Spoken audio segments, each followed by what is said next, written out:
దేవునికి విలువనిచ్చి, దేవునికి సమయం ఇచ్చి, దేవునికి గౌరవాన్ని ఇచ్చి, దేవుని చిత్తానికి నువ్వు అప్పగించుకున్నట్లయితే అప్పుడు నీ జన్మ సార్థకం అవుతుంది, నీ బ్రతుకు చరితార్థం అవుతుంది.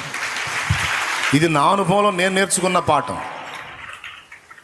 నేర్చుకున్న పాఠం. ఈరోజు దాని తాలూకు జవాబును కూడా నేను అనుభవిస్తున్నాను. దేవునికి మహిమ కలుగును గాక. హల్లెలూయా. ప్రతి విషయంలో దేవుడు అంటే ఒకసారి ఒక దైవజనుడు చెప్పగా నేను విన్నాను. ఆయన భక్తిపరుడైన ఉద్యోగి, కానీ భక్తిపరుడు. ప్రతి దానిలో దేవుడు అంటాడు, ప్రతిదానికి దేవుడే, అన్నిటికీ దేవుడే.